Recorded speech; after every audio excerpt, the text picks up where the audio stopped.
Que la gloire soit rendue à notre Dieu, le Créateur des cieux et de la terre.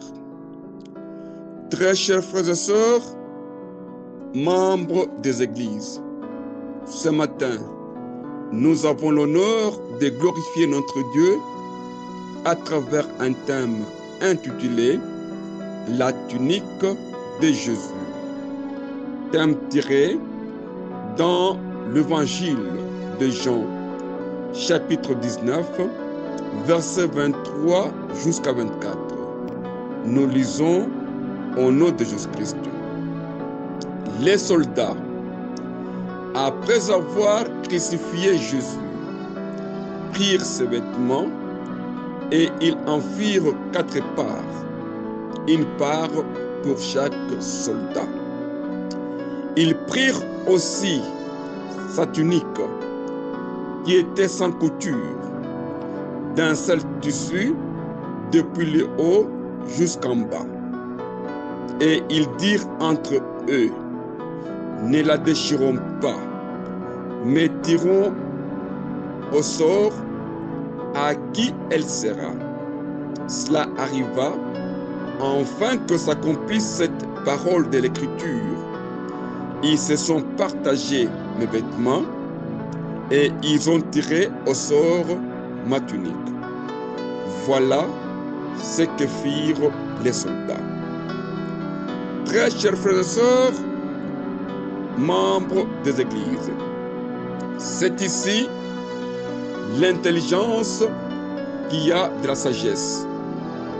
C'est ici la sagesse. Que celui qui a de l'intelligence découvre la tunique de Jésus-Christ. Très chers frères et sœurs, membres des églises, les habits de Jésus étaient constitués de 1. La robe, 2. La ceinture, 3. La tunique, 4. Les sandales ou les souliers de Jésus, comme il est écrit dans le livre de Lévitique, chapitre 8, verset 6 jusqu'à 7. Nous lisons au nom de Jésus-Christ. Moïse fit approcher Aaron et ses fils, et il les lava avec de l'eau. Il mit à Aaron la tunique, il les ceignit de la ceinture, il les revêtit de la robe, et il les plaça sur lui l'éphod, qu'il sera avec la ceinture de l'éphod dont il le revêtit. Très chers frères et sœurs, membres des églises, pour être consacré sacrificateur, il fallait avoir la tenue recommandée par Dieu. Les vêtements d'un sacrificateur étaient sacrés pour marquer sa dignité. C'est aussi Moïse qui devait donner ses vêtements au sacrificateur. C'est ainsi que Moïse devra 1. Approcher les sacrificateurs, 2. Les laver avec de l'eau, 3. Revêtir les sacrificateurs avec le vêtement, qui était constitué de 1. La tunique, 2. La ceinture, 3. La robe sur laquelle on devait placer l'éphod. Très chers frères et sœurs, membres des églises, les vêtements de Jésus étaient sacrés, étant sacrificateur pour exercer la volonté de Dieu.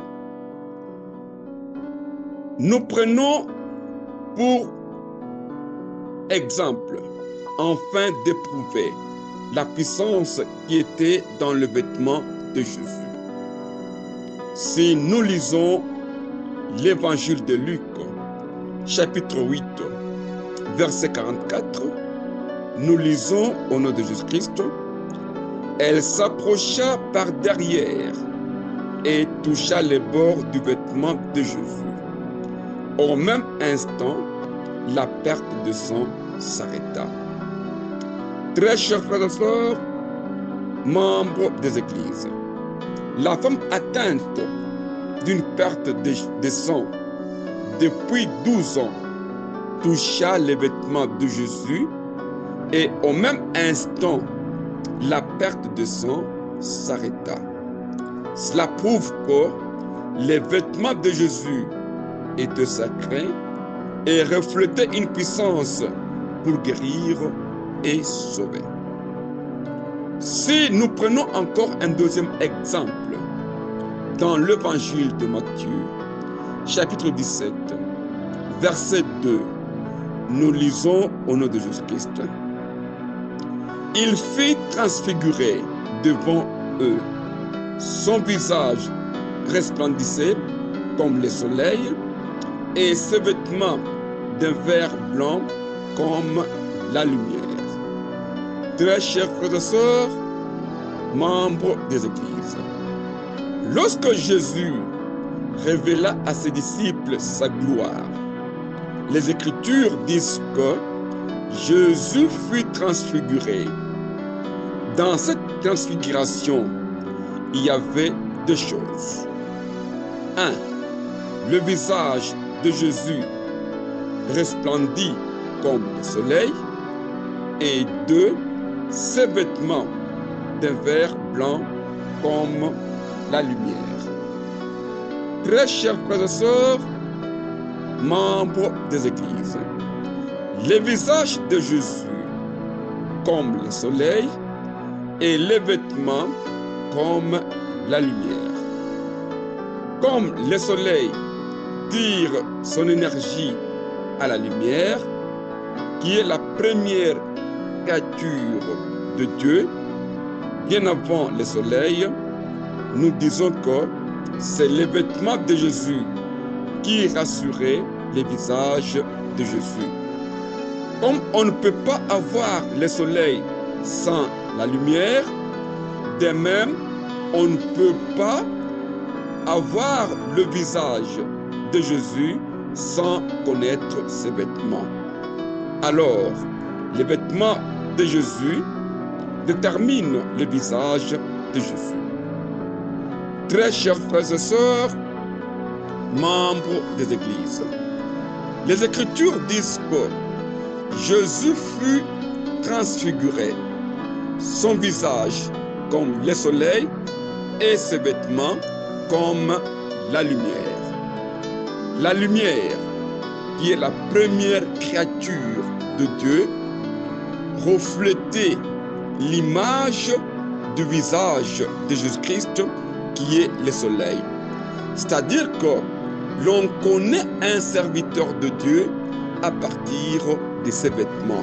Ce sont les vêtements qui reflètent le soleil, qui reflètent la lumière qui doit éclairer le visage des serviteurs de Dieu. Très chers frères et sœurs, membres des églises, c'est les vêtements que les soldats veulent se partager. Ces vêtements qui est la lumière que les 4 soldats veulent se partager.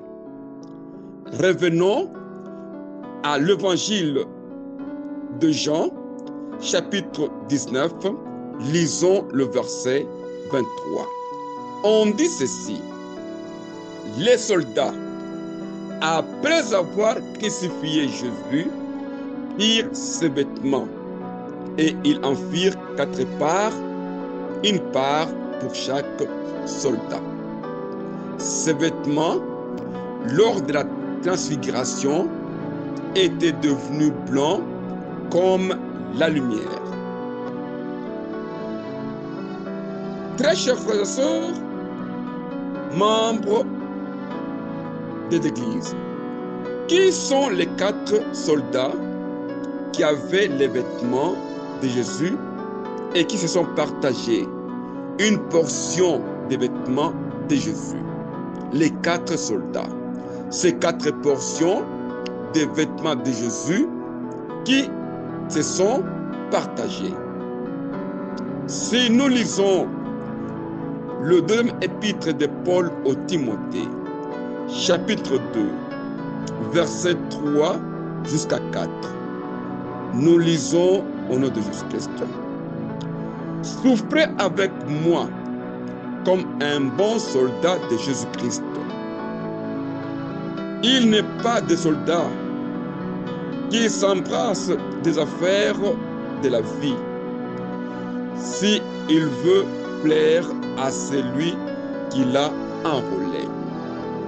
Très chers frères et sœurs, membres des églises, un soldat est un serviteur de Dieu qui combat contre les mauvais systèmes du monde, les désirs mondains et le péché, et contre Satan pour garder et protéger la vie éternelle.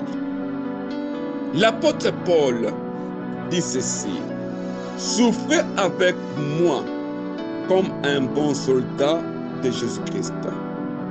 Un bon soldat de Jésus-Christ combat les bons combats de la foi et saisit la vie éternelle.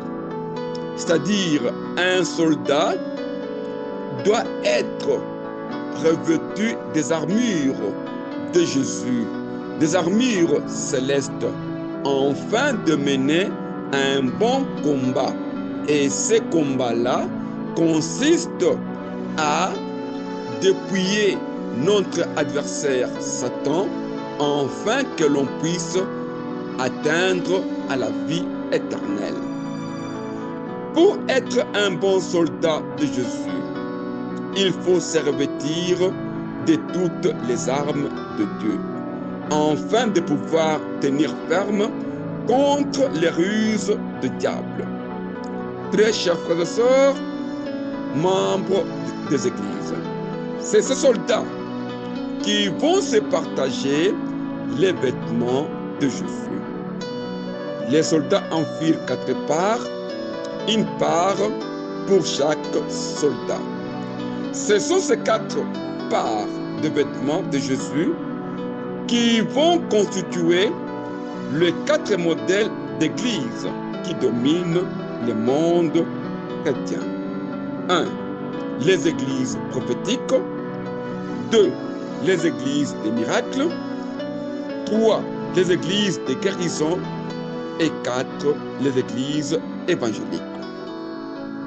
Nous disons ceci: les 4 soldats sont les 4 serviteurs de Dieu qui vont se partager le vêtement de Jésus en 4 parts.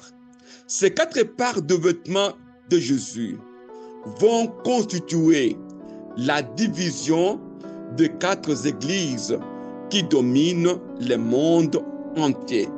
Nous avons cité 1. Les églises prophétiques avaient eu leur part de vêtements de Jésus comme étant lumière. 2. Les églises des miracles ont eu également leur part de lumière dans le vêtement de Jésus. 3. Les églises de guérison sont aussi les églises qui ont eu une part de vêtements de Jésus. Et enfin, la 4e part, les églises évangéliques qui ont aussi eu une part de vêtements de Jésus. Dans toutes ces églises, si vous y entrez, vous trouverez une part de la lumière, mais pas la totalité de la lumière qui peut arriver à sauver le monde. Voilà comment est-ce que les 4 parts de vêtements de Jésus-Christ sont aujourd'hui répartis dans les églises. Très chers frères et sœurs, membres des églises, qui dit vrai et qui ne dit pas vrai? Qui est dans la vérité et qui n'est pas dans la vérité? Les églises prophétiques, les églises des miracles, les églises de guérison, les églises évangéliques sont toutes dans la vérité parce qu'elles sont en train de prêcher la parole de Dieu grâce à la puissance de la portion des vêtements de Jésus-Christ. Qui dit vrai et qui ne dit pas vrai, qui est dans la vérité et qui n'est pas dans la vérité. Car nous avons tous une portion, une part des vêtements de Jésus. C'est ainsi que vous trouverez dans ces églises, dans leur doctrine, elles sont fondées sur un verset, sur un passage biblique qui est une part, une portion des vêtements de Jésus. Très chers frères et sœurs, membres des églises, toutes les 4 églises sont constituées des portions des vêtements de Jésus. C'est pourquoi dans toutes les églises, nous avons une portion de la lumière du vêtement de Jésus. Très chers frères et sœurs, membres des églises, nous continuons avec les passages de l'évangile de Jean, chapitre 19, verset 23. Nous lisons: Ils prirent aussi sa tunique, qui était sans couture, d'un seul tissu, depuis les hauts jusqu'aux bas. Très chers frères et sœurs, membres des églises, la tunique de Jésus était sans couture. La tunique de Jésus était la tunique sans couture de haut en bas. Cette tunique représente quoi? Si nous lisons les livres d'Exode, chapitre 28, verset 39 jusqu'à 40, nous lisons au nom de Jésus-Christ: Tu feras la tunique de fin lin. Tu feras une tiare de fin lin. Et tu feras une ceinture brodée. Pour les fils d'Aaron, tu feras des tuniques. Tu leur feras des ceintures et tu leur feras des bonnets pour marquer leur dignité et pour leur servir des parures. Très chers frères et sœurs, membres des églises, la tunique représentait la sacerdoce des Lévites ou la prêtrise pour faire les services dans les sanctuaires. Le port de la tunique était une loi perpétuelle pour les sacrificateurs, et la tunique des sacrificateurs était portée selon la loi. Ce n'est pas n'importe qui pouvait porter la tunique. Ce n'est que les sacrificateurs qui devaient porter la tunique. Si nous lisons l'épître aux Hébreux, chapitre 5, verset 1, nous lisons au nom de Jésus-Christ: En effet, tout sacrificateur pris du milieu des hommes est établi pour les hommes dans le service de Dieu, afin de présenter des offrandes et des sacrifices pour le péché.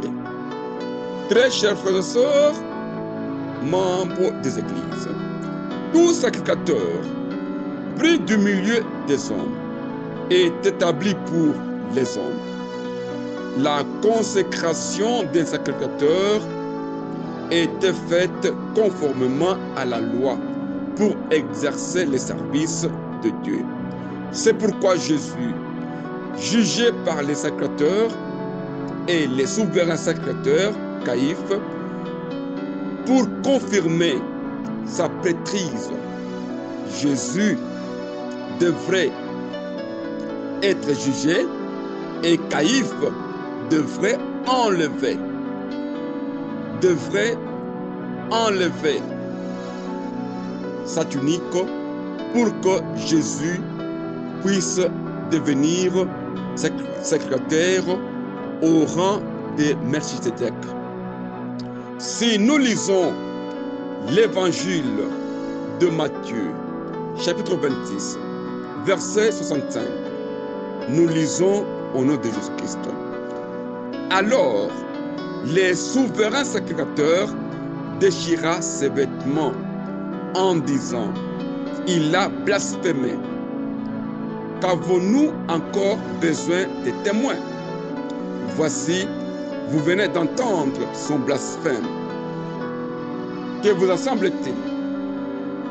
Très chers frères et sœurs, membres des églises, les souverains sacrificateurs déchira ses vêtements.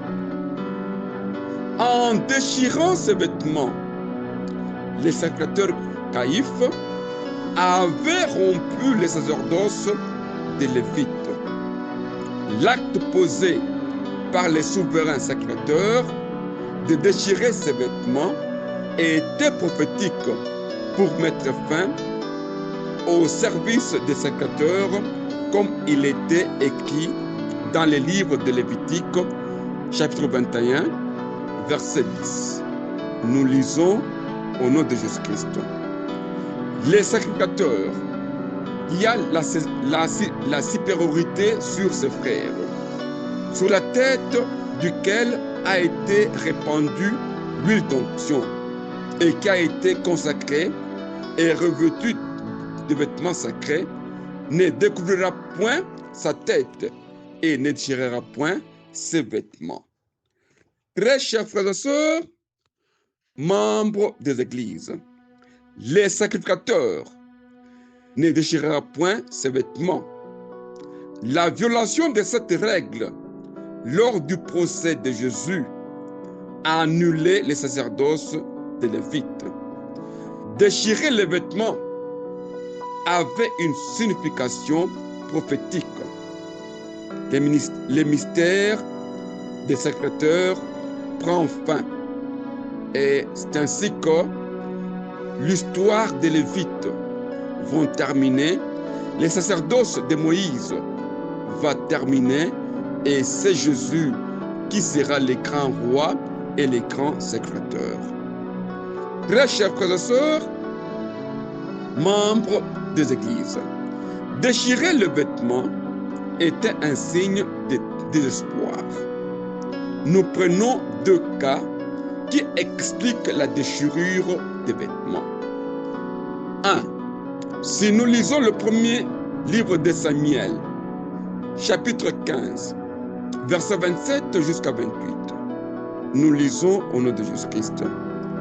Et comme Samuel s'est tourné pour s'en aller, Saoul les saisit par les pans de son menton qui se déchira.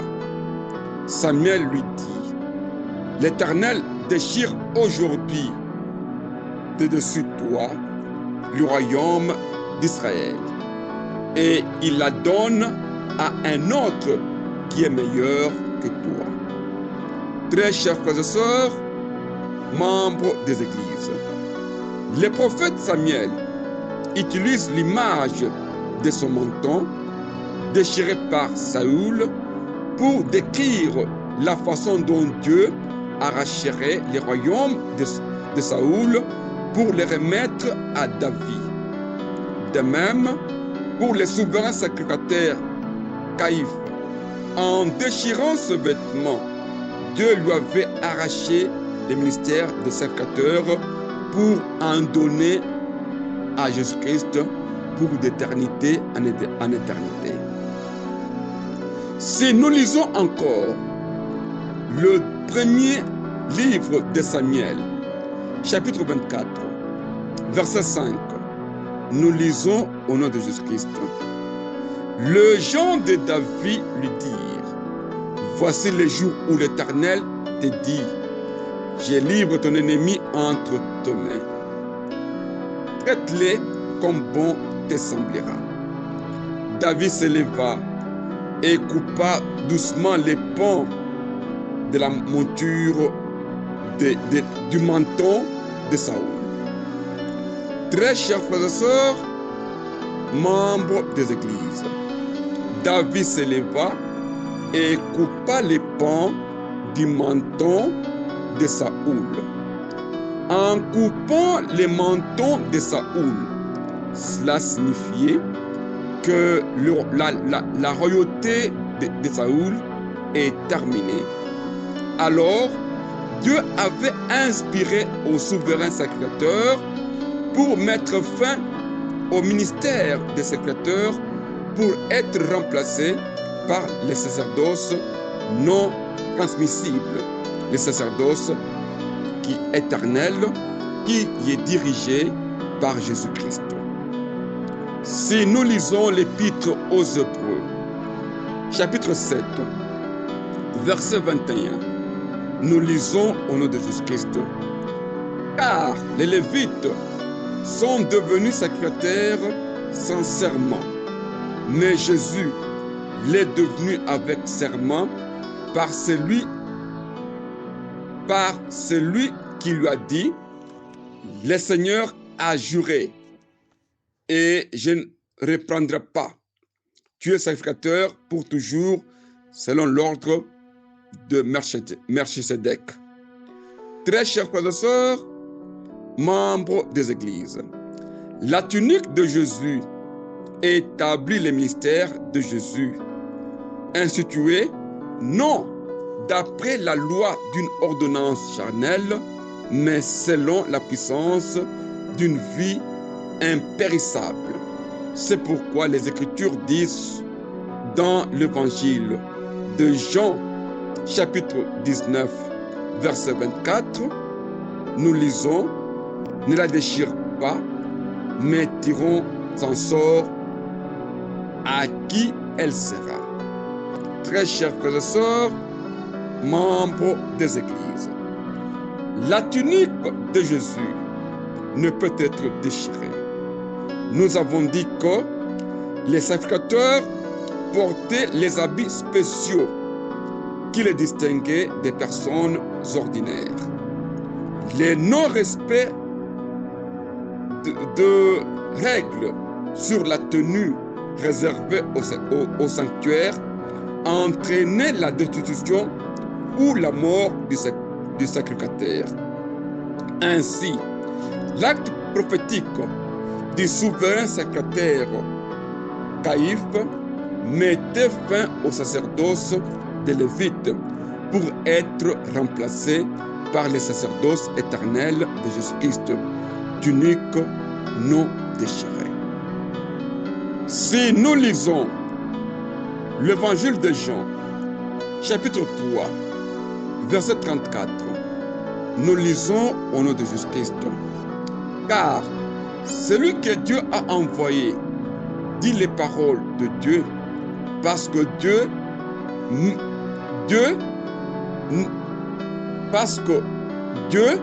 ne lui donne pas l'esprit avec mesure. Nous reprenons les textes. Car celui qui est envoyé dit les paroles de Dieu, parce que Dieu ne lui donne pas l'esprit avec mesure. Très chers frères et sœurs, membres des églises, celui que Dieu a envoyé a l'esprit sans mesure, mais les autres soldats avaient l'esprit avec mesure. C'est pourquoi ils se sont partagés en 4 revêtements de Jésus, qui ne sont que les 4 dons de l'esprit ou l'esprit avec mesure. Nous avons aujourd'hui les églises qui sont fondées sur un don de l'esprit, soit les dons de guérison, soit les dons de prophétie, soit les dons des miracles, soit les dons de guérison. Mais elles n'ont pas l'entièreté des dons du Saint-Esprit. Mais celui qui a la tunique de Jésus, l'esprit sans mesure, qui caractérise le ministère de Jésus, ce mystère est grand. Que celui qui a des oreilles entende ce que dit le Saint-Esprit. Ce matin, c'est votre frère, l'apôtre Taylor Kankonde Kalomba. Je vous remercie au nom de Jésus-Christ.